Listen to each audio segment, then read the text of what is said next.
Hello everybody, welcome to our classroom. This is Rinky.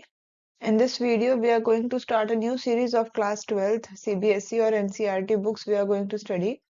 Accountancy in this video will discuss. Name of chapter 1 is Accounting for Partnership Basic Concepts.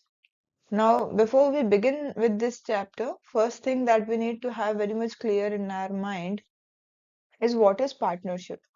Partnership is something when two or more than two persons collaborate with each other and they decide to take on their profits and losses in whatever ratio they decide, first of all.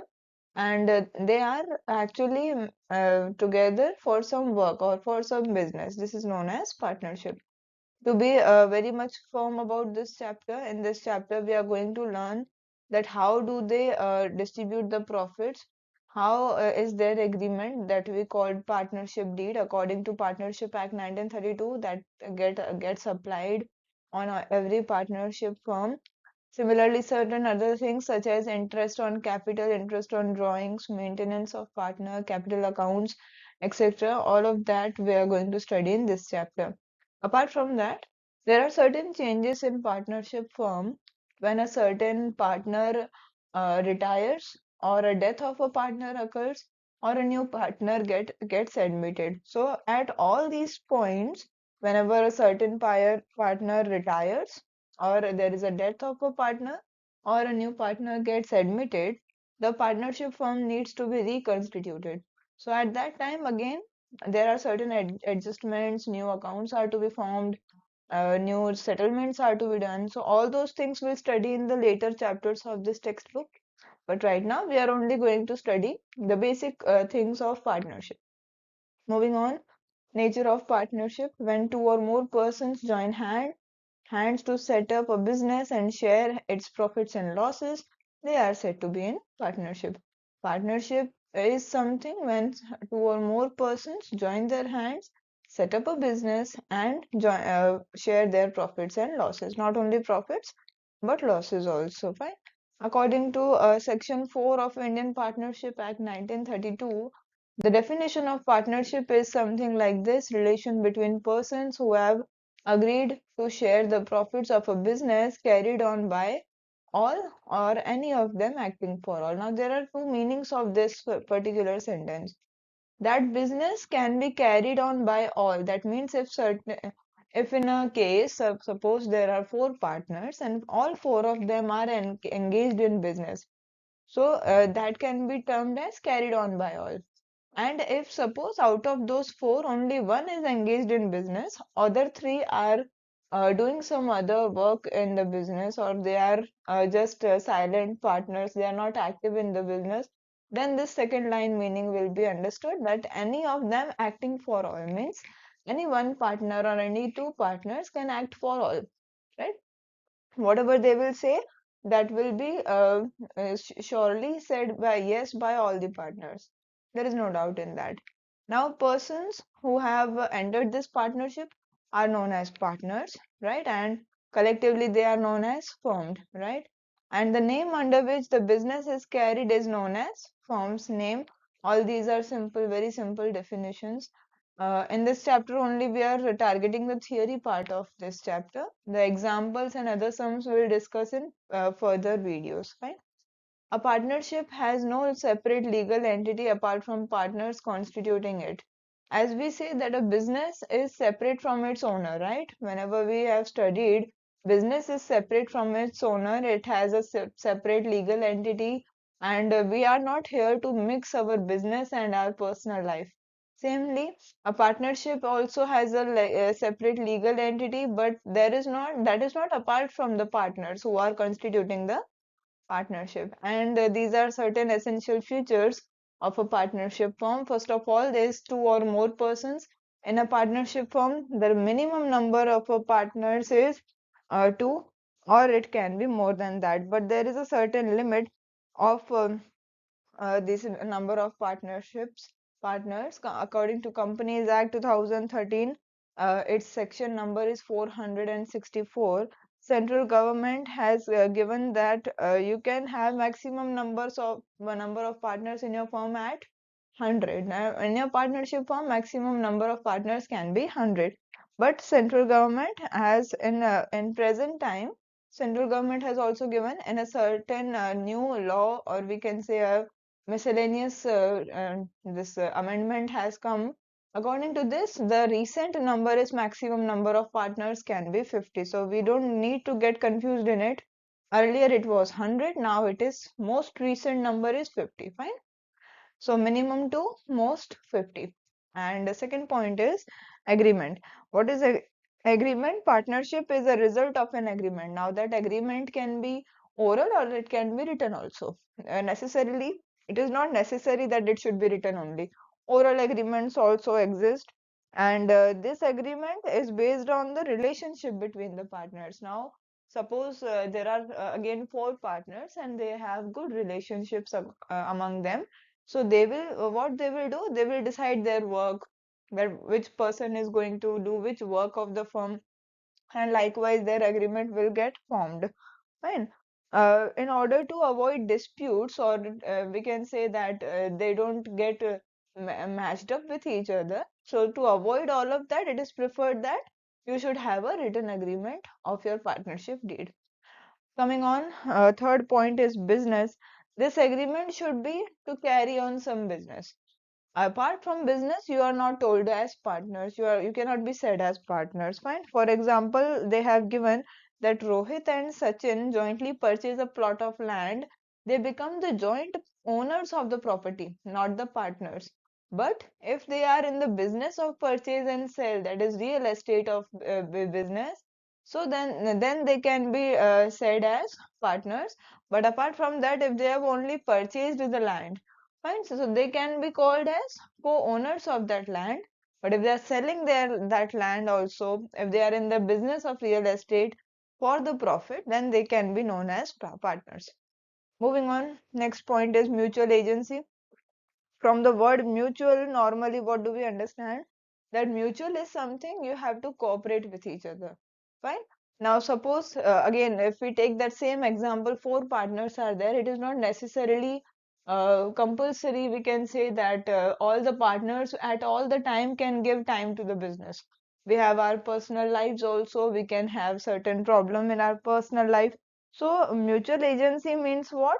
All the partners should understand, cooperate each other, and they should not make each other feel that I am working for you. Fine. And they should work for each other, they should work with each other. All the things should be there at a certain place.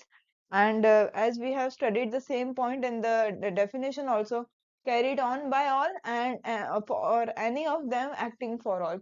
That means what? That any of them can act for all. Suppose in this business only, if we take the example of Rohit and Sachin, if Sachin is going to deal some things for some land, and for some reasons Rohit is not able to join him for the deal. In that case, whatever decision will be taken by Sachin, that decision is to be allowed by Rohit also. He cannot prohibit that decision. Fine. So these are this was the example of how partners can collaborate with each other, mutually understand each other, and hence the business can go in a very harmony way. Fine. Number five, sharing of profit. Now here they have described one thing, that is sharing of profit, but another important element is that they should be ready to share the losses also. Not only the profit, they should share the losses also. They should be ready for that. Sharing of loss is also implied. It comes with sharing of profit only. Fine. It is both are together. If you are sharing the profit, you have to share the losses. Thus, sharing of profit and losses is important. And moving on, last point, and yes, here one clarification is given. If they are joining the hands for some charitable activity, it should not be termed as partnership. Fine. Charitable activity is what? To help somebody. You and I decide that will help certain students study free of cost. So that is a charitable activity, and then will not be considered as partners. Last point of this, that is liability of partners. Each partner has certain liability. They are liable for to the third party from the business. Whatever third parties are connected to your business, for example, your debtors, your creditors, all of them, you are liable to them. And liability is also unlimited over here. What do we mean by unlimited word? Very simply, if Rohit and Sachin have invested 10 lakh rupees each in their business, fine. But when they are winding up their business is requiring more than 10 lakh to clear all the debts. So they have to give more also. That is unlimited. And until all the debts get cleared, those partners are not uh, given freedom to go to their particular home. This implies that their private assets can also be used for paying all the firm's debts. Very simple. Now comes another topic, that is partnership deed. Partnership comes into the existence as a result of agreement among the partners, as we have discussed. Partner do a certain agreements and then they are together. Fine. Now this agreement can be oral or it can be written also, but it should be written if we say so. When a certain written agreement is made, partnership deed it is called. Whenever we make a written agreement of partnership, it is known as partnership deed. It gives us every particular and specific detail of what the partners are supposed to give to the business, what their roles are to be, whatever their timings are in the business, everything regarding their interest on capital, interest on loan, everything is given in that ratio of profit and loss and everything clarified in partnership deed. Moving on, clauses of partnership deed can also be altered. We can make certain changes into that, but with the consent of all the partners. All the partners should be agreed for that particular change. The deed should be properly drafted and prepared as per the provisions of the Stamp Act and preferably registered with the registrar of the firms. This particular deed we need to make according to the provisions of Stamp Act and it should be registered with registrar of firms. Now in this particular table we are given certain contents of partnership deed. Whatever we give in the partnership deed, whatever details are given in the partnership deed. Moving on, provisions of Partnership Act relevant for accounting. Now we are here studying accounting only, so whatever we are focusing about will be related to accounting only. The first provision of Partnership Act that is related to accounting, first one is profit sharing ratio. If the partnership deed is silent about it, that means there is no mention about this profit and loss ratio, then profit and losses are to be shared very much equally. This we need to keep in mind, and many of the questions they do not give the ratio. So what do we need to do? Number of partners, that particular profit or loss will divide equally. Second one, interest on capital. No partner is to be given any interest on the amount of capital. Fine. But if it is given in the partnership deed, if all the partners are agreed on that, so they can give the interest on capital. Otherwise, no interest on capital is paid if the partnership deed is silent on that issue. If it is not given in the partnership deed, we are not supposed to give interest on capital. If it is mentioned, then we'll give. Fine. Third one, interest on drawings. Again, interest on drawings. No interest is to be charged on drawings. And we all know what is capital and what is drawings. No interest is to be charged on the drawings if there is not no mention in the deed. If it is mentioned, we are supposed to charge. Then comes interest on loan. If any partner has given the loan and if it is not given in the partnership deed that whatever interest on loan is to be given, then it will be 6% per annum. Fine. And if it is given, then that particular interest will be given consent to. Next point is remuneration for firm's work. Again, no partner will get any salary. Remuneration will means what? Salary. So no partner gets salary unless and until it is again mentioned in the partnership deed. Apart from that, there are two more points that are of importance to us. First one is if a partner derives any profit from the transaction of firm using the property or business of the firm, then those profit or those losses again are to be uh, shared among all the partners. For example, in that case only Rohit and Sachin, if we take, Sachin was going for the deal and Rohit was not able to join him.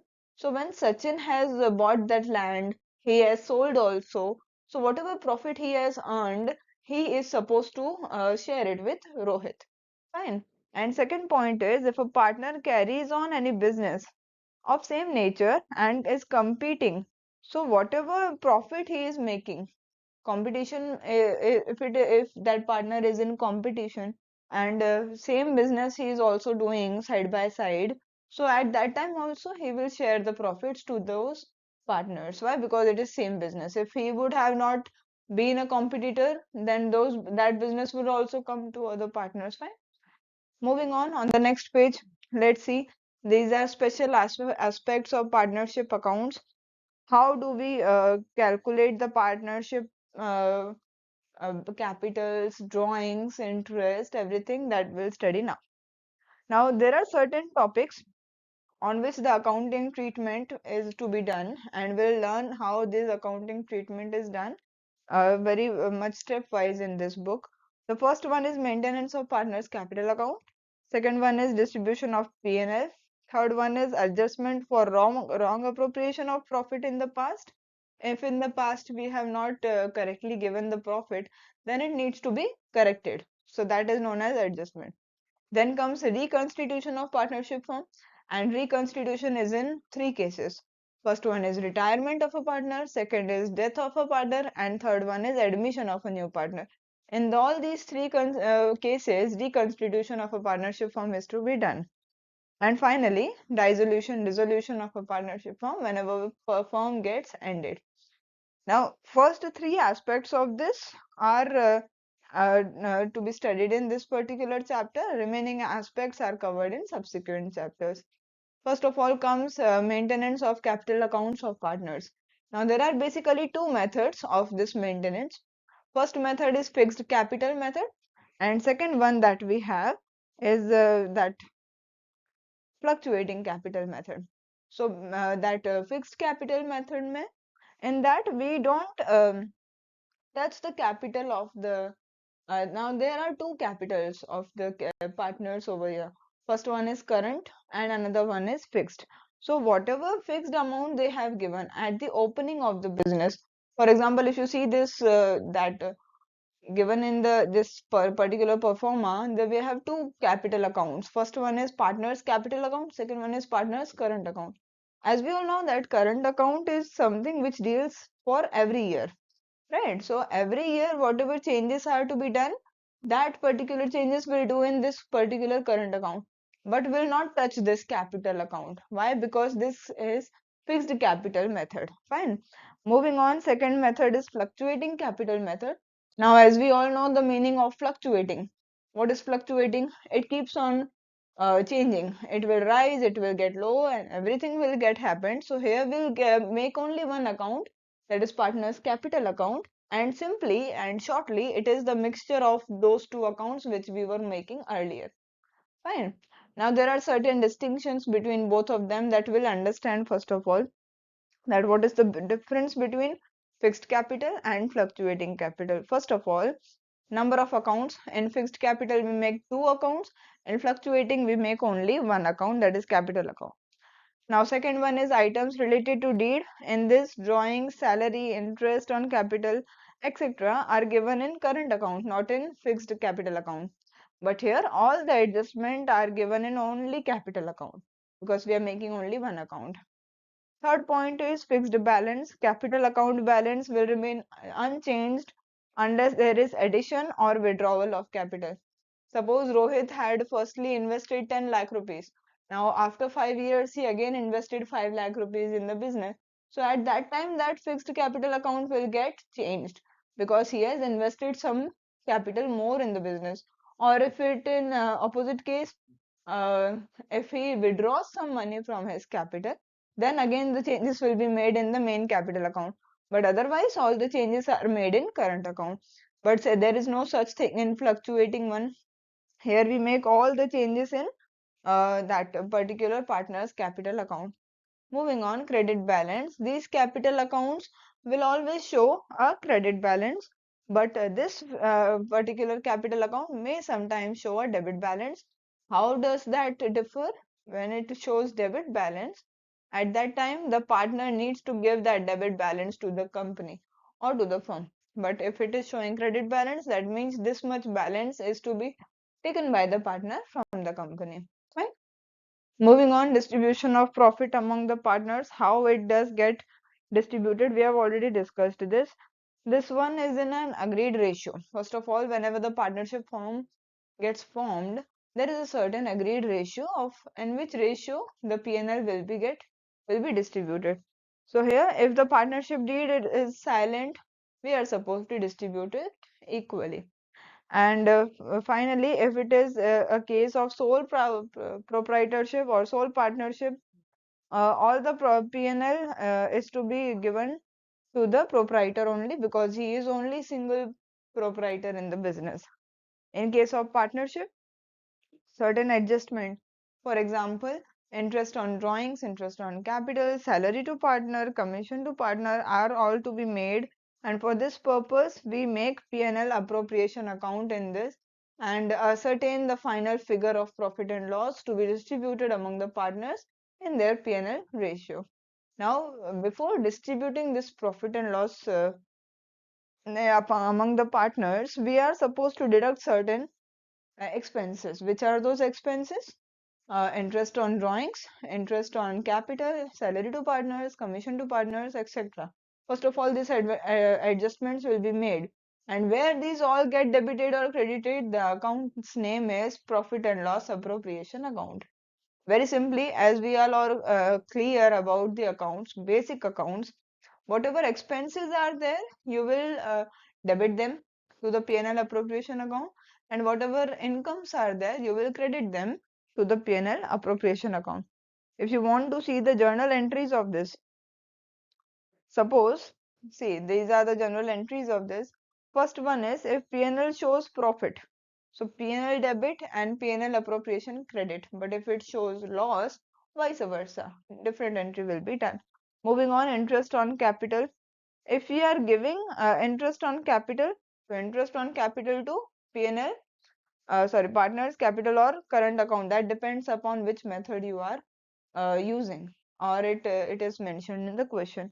If you are transferring interest to the P&L appropriation account, second entry, so P&L appropriation debit to interest on capital. As it is an expense, the account will get debited.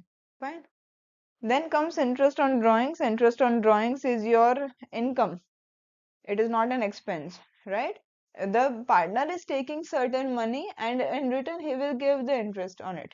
So it is your income, and if you see upwards, that interest on capital was getting debited, but here interest on capital, interest on drawings will get credited as it is your income. Fine. Otherwise, all the entries are same only. Similarly, partner salary, partner's commission, share of P&L. This one is quite different. Otherwise, these two are again your expenses only.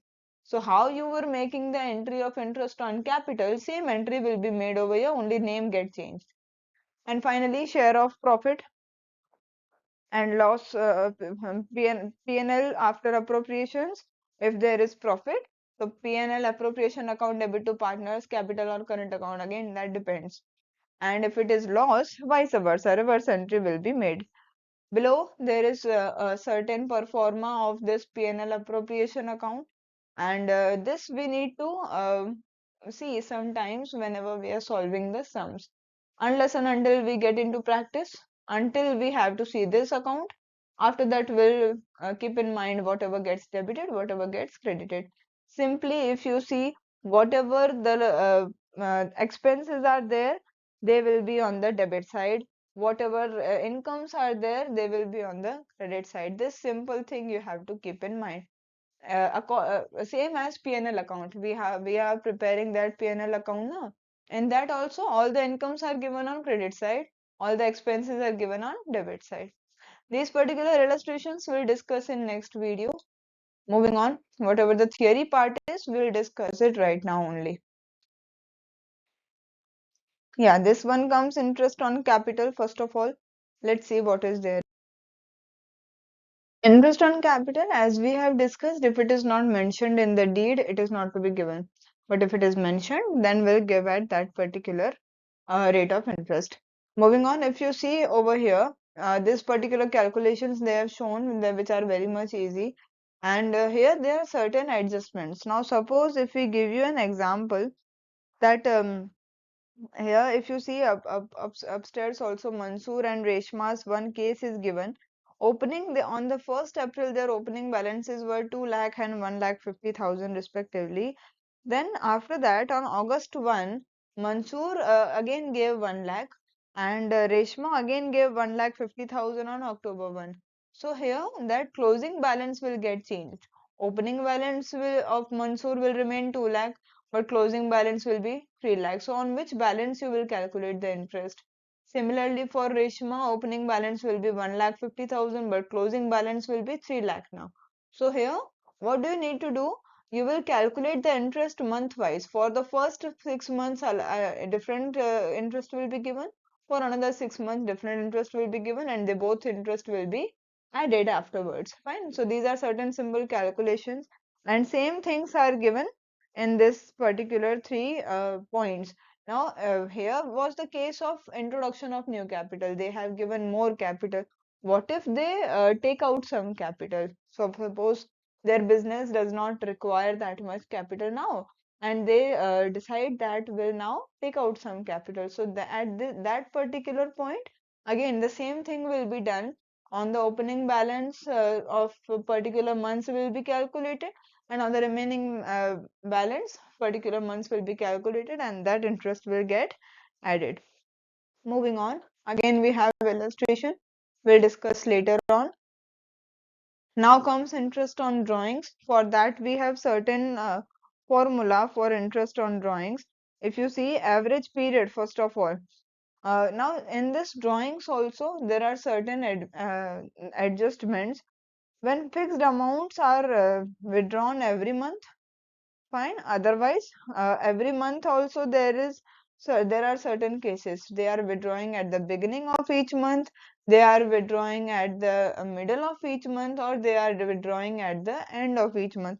So at that particular case, we are given different formulas. According to that formula, we'll do that particular calculation of interest on drawings. Or next case is where when fixed amount is withdrawn quarterly at that particular time. Again, what we have to do, suppose each quarter has suppose quarterly. So quarterly is what?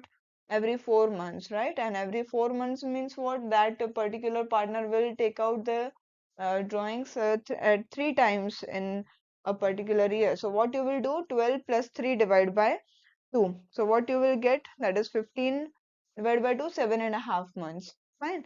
And similarly, if it is withdrawn at the end of each quarter, then it will be calculated for a period of 4.5 months, that is end of each quarter. So this is the calculation of interest on drawings. Moving on. Now I think there are all the illustrations only. No, but there is certain theory also, guarantee of profit to a partner. If certain partners are getting involved in your business on certain conditions that we require this much profit from your business. So, and in such cases also, um, that particular partner who gets to be admitted in your business, that particular partner has his own goodwill. For example, if you have seen that season of Shark Tank, if those sharks are getting involved in your business, and suppose one shark is asking you that I want this much profit, whatever profit you want, you can earn that much, but minimum I need this much profit. So if you want to have that shark in your business, so you will make him make all the conditions work. So that is something, guarantee of profit to a partner. Here one example is also given.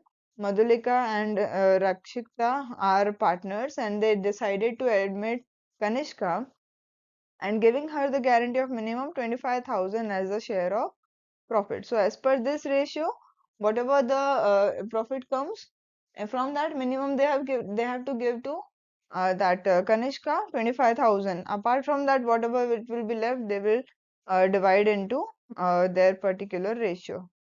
Moving on. All of them are illustrations only. And next point is past adjustments over here, and summary also we have. So I think this is the end of this particular chapter. All those things of illustrations we'll discuss in the next video. Thank you so much for understanding this particular chapter with me. If you have any kind of doubt, do let me know in the comment sections below. Thank you so much for your patient hearing.